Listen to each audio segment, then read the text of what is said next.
Securing DNSSEC keys via threshold ECDSA from generic MPC. This is joint research by researchers from Aarhus University, Denmark, from Data61 Australia, and from Darmstadt and Fraunhofer SIT, Germany. So to set the stage, I'm going to go over what DNS and what DNSSEC is. So DNS is a protocol for mapping names to addresses, as you might know. What this means is that if we have this client over here who wants to contact this web server down here who runs a domain called docs.de, but he only knows the name, of course, he doesn't know the IP. So what he would do is that he asks the DNS server, where is docs.de, and the DNS server replies, it's at this IP. The client can then contact the DNS server. Of course, this is how most of the internet works, but it has a number of insecurities. In particular, poisoning and spoofing is quite easy to do. And this is really a result of, in DNS, that the first answer is generally the accepted one. And this is sort of a consequence of UDP being stateless. So what is meant by this is the following. So we have the same setting as before. Now the client goes through its ISP, but it's the same deal as before. The client wants to know where this docs.de is placed. The ISP forwards this to the DNS server. But now we have this adversary up here who will simply send back responses, quote unquote, to the ISP for these kind of queries, saying that it's located at their IP and not the right one. The ISP, not knowing any better, that is, accepting the first answer as the legitimate one, will send this back to the client, and then the client will contact the wrong server, falsely believing that it's talking to docs.de. There's a number of things we can do to prevent this. So, for example, we can randomize the source port, so the port that is where the reply goes back to. We could also include like random nonces in the query and response. So the ISP would include a random nonce in the query, and this nonce would be echoed back by the DNS server. Of course, none of these works if the randomization is done poorly, and irrespective of that, it also doesn't work if the adversary can simply see the query. For example, if they're sitting on the same network. And DNSSEC tries to fix these problems, and they do so in a quite cryptographic way. That is, they provide data integrity, so ensuring that the data cannot be changed in transit. And they provide origin authentication, meaning that the ISP in the previous example will get a guarantee that the response it gets is actually from the DNS server and not from someone else. And the way this is done is quite simple, actually. So DNSSEC digitally signs these zone files, so the name IP pairs that we're interested in, and it does so using two keys. So each name server will have a KSK and a CSK. The CSK is used for signing zone files, so signing these name IP pairs, and the KSK is used to sign the zone key itself. So we obviously also need to get this zone key in order to even be able to validate the response we get, but this zone key itself needs to be signed, otherwise, the adversary can simply inject its own key and then nothing is done, right? And this means that we create this sort of hierarchy of keys where the root key is simply hard-coded into the DNS application. And this is basically certificates for DNS. There's a number of issues, though, as there usually are with deploying any kind of, I want to say, like neat solution in practice. Often this is done poorly. So there's been a number of studies on how DNSSEC is actually deployed in practice. And there was, for example, some of these studies, for example, found that a lot of operators will use the same keys for all domains. Like even one operator used the same key for like more than 100,000 domains. Another issue is that often it's RSA and often it's quite weak RSA. So 1000-bit RSA is not recommended for anything, but it's recommended for DNSSEC. And this is under the belief that, first of all, we need fairly short signatures in order to avoid package fragmentation in UDP, but also that hopefully keys would be rotated so that this 1000-bit key is not exposed for too long. That's unfortunately not really the case. A lot of operators will simply use the same key for like years at a time, and even some operators will go even lower than 1000 bits.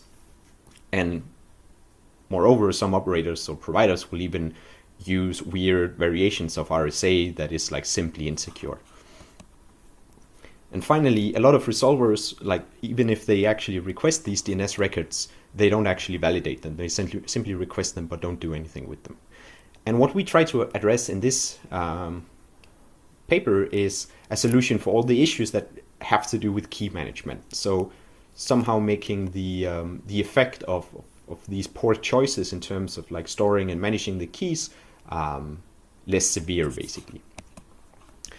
So that's essentially what we do. So we provide threshold ECDSA for zone signing. So the reason we pick ECDSA and not RSA is because with ECDSA you get stronger signatures that are way shorter than RSA signatures. So ECDSA is really the right way to go in terms of DNSSEC. And there's a number of like contributions in this direction that we provide. So first of all, we provide a generic way of doing threshold ECDSA, and this is for both signing and key generation. Generic here means that it's supported by any MPC protocol, well, as long as it works over a field, meaning that you can pick like honest majority, dishonest majority, or active and passive security, depending on the type of threat model that you work with. Some of these instantiations are basically as fast or even faster than previous work. To show how this would work for DNS zone signing in particular, we show an integration with NotDNS, and we perform some measurements to investigate like the prevalence of these multiple operators. Since we're doing threshold signing, we need more than one operator, of course, otherwise there's not really any threshold to work with. And the stuff I will be focusing on in this talk is the threshold ECDSA part and how that works. So let's first see how this MPC for DNSSEC works. So we have our signing key, SK here, and this is shared into some secret shared form, which is we denote by these brackets around the SK. And as before, we have our ISP, and now we have multiple operators instead of just one. And each of these operators, they will have some share of this secret. So they each have like a representation of this secret key, which does not leak anything if, for example, two of them band together. In this case, it would be like a 2 out of 3 threshold. As before, the ISP will ask where docs.de is. These DNS operators, they run some sort of MPC, and what they return is the response, so the IP address, plus a signature on this mapping, so the signed DNS record, basically. And for this to be practical, of course, we want that it's not that much more expensive than DNSSEC, and that is the case for the solutions that we have.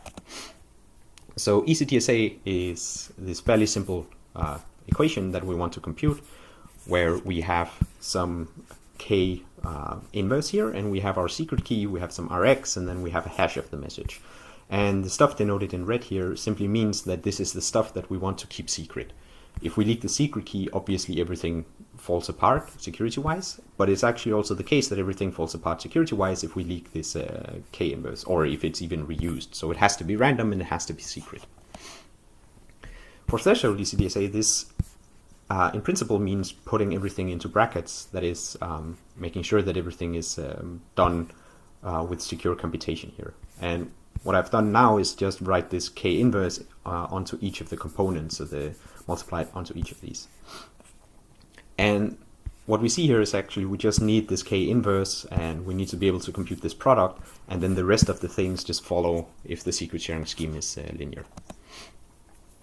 We describe this thing in 3 phases, and the reason for this is that a lot of the computation that actually needs to be done can be done independently of the message, which is very attractive in a setting such as ours here, where we have a fixed set of DNS operators that are connected to each other, so they can do a lot of computation, a lot of pre-processing, so that they can answer very rapidly when they actually get a query from a user.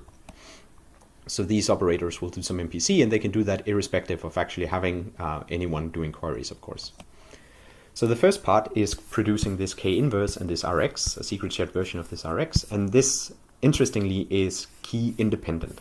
So of course this means that this can be done without actually knowing the secret key or without knowing the message, because it's not really involved here. The second part is zone independent, meaning it actually does involve the secret key, but it still does not involve the message. And the final part is, of course, now that we have the message, then we can use the stuff from the 2 previous phases, and then we can produce a signature, and this can be produced very efficiently. So there's like 2 obstacles here. The first of them is to compute this K inverse, and the second is to produce this RX. So I'll start with the first one.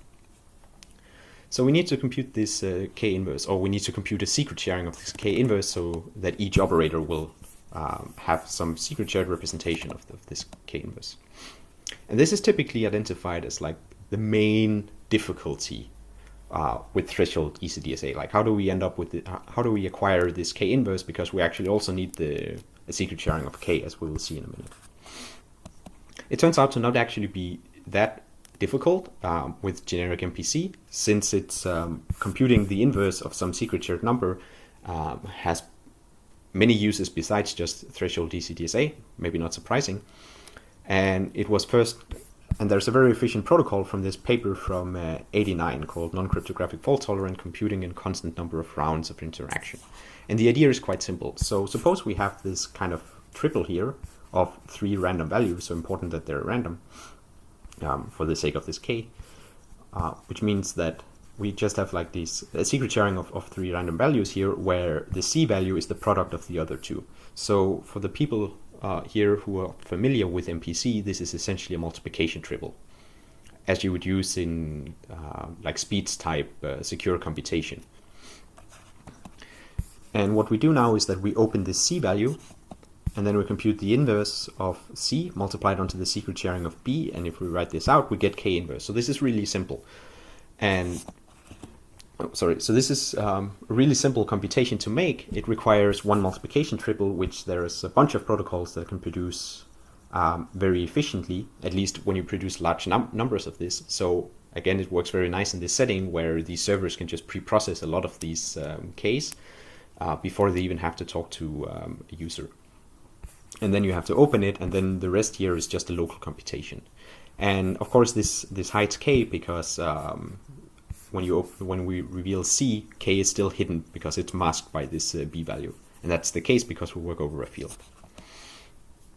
The second part we need is this Rx. And so Rx is the X component of basically K times some generator G.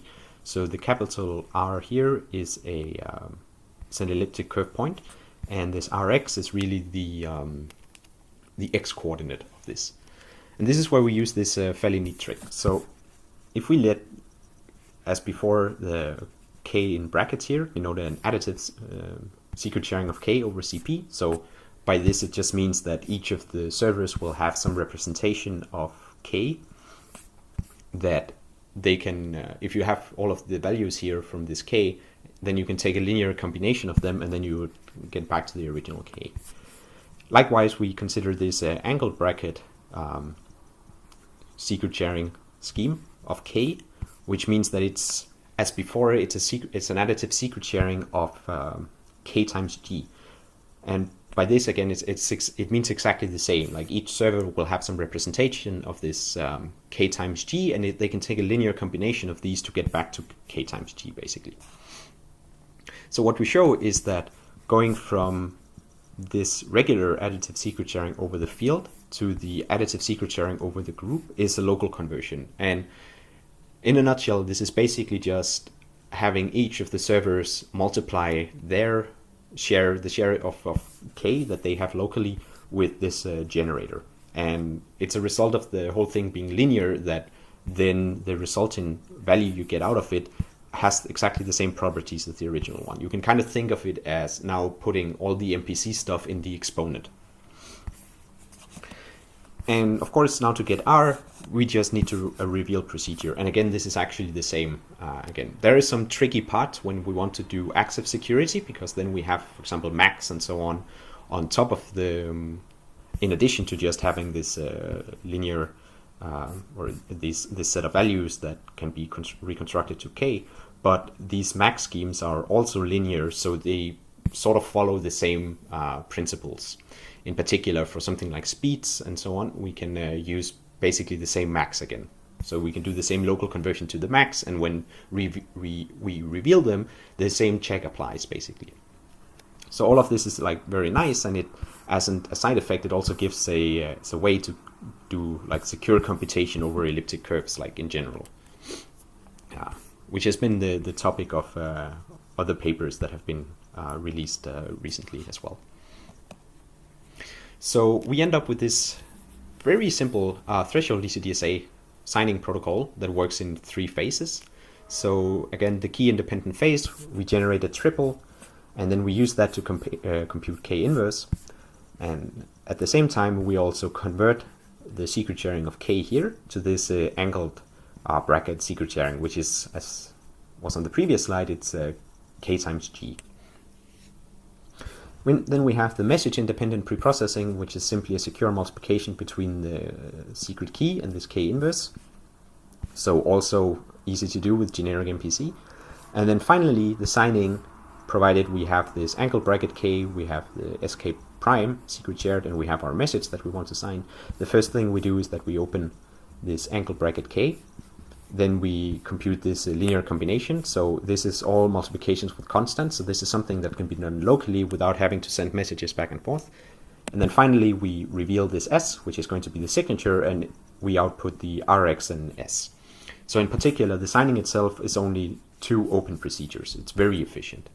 We might wonder why we couldn't open this value k up in the key-independent preprocessing, and that is possible, but the security argument for why this is actually secure, in particular why there's like a straightforward reduction to a regular signature type security game, doesn't follow if we move this opening up into the key independent preprocessing. And intuitively, this is because at the signing phase, if we reveal the nonce here at the signing phase, the adversary is forced to provide the message before it learns the nonce, before it learns this Rx.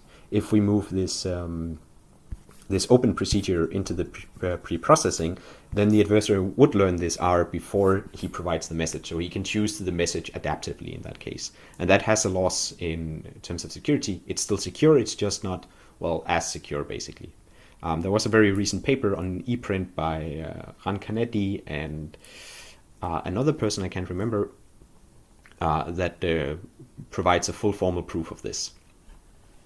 Finally, key generation is, maybe not surprisingly, super efficient because it just involves generating a random field element, which is going to be the secret sharing of the secret key, and then converting it and opening it. So this bracket X down here would be the secret sharing of the key, and the opening of the conversion of X here would be the public key. So if we have an MPC protocol that can generate random numbers very efficiently, then we essentially have a key generation procedure for ECDSA that is very efficient. And for some protocols, like this is like insanely fast, as we will see now. So I provide, or I'll go over two benchmarks here. The first one is comparison with prior work. So the top 6 protocols here are all the different instantiations that we implement in our paper. So we have replicated secret sharing for 3 parties. We have Shamir secret sharing for 3 parties. Then we have the same 2 instantiations here for malicious security. And then we have this mascot, which is a dishonest majority malicious security protocol. And then we have mascot minus, which is an optimization of mascot, where we skip a bunch of checks because signatures is like a special application or a special kind of protocol where the correctness of a computation can be checked locally, which is not the case for general computations, but for signatures that's the case. And this is of course because when we actually output the signature, checking that the computation was done correctly is just validating that the signature is correct. And we benchmark this against DKLS, which is a paper, or is a very efficient 2-party ECDSA protocol from SMP 2018. Unbound, which is a company that does threshold ECDSA signing, and Kaysen, which is another company that also does threshold ECDSA. And this is done using their application or their open source implementations. So for signing, we see that for most of the protocols that require 3 parties, so these are all honest majority protocols, that's why N is 3 here, not 2, we are like as fast as the previous best fast one. And for the mascot minus, we are also as fast. This mascot here is a bit slower, but it's because we're doing all this like super, like basically unnecessary checking, because we're just using the protocol like straight out of the box. For key generation, as I mentioned, like we're insanely fast because it's just a matter of generating a random element and opening this. In the wide area network setting, we are a bit slower, but only by like 2 times, 3 times maybe. And that holds for both the key generation and the signing. And this is because this DKLS is a protocol that only requires, I think, 1 round, whereas mascot minus here requires a couple of rounds. So the round time, the communication time is not really seen in the local network because it's so small, but when we move to a wide area network where the the round trip time is like 200 milliseconds or something like this, it suddenly starts to show up. The other thing is measuring throughput. So again, we have these three phases, so we can measure how long, like how many of these signing tuples that we generate can generate per second. That then allows us to sign very efficiently when we like take this amortization into account. So the tuples here are really everything that is not the online phase. So both the zone independent and the key like the zone independent part and the key independent part. And we see it's generally from around 400 for this up until like almost 2000. And the signing time when taking this into account is like 2 milliseconds. And for the wide area network setting, we see that actually now the signing is a lot more, is a lot closer to the previous best solutions. And that's what I had to talk about today.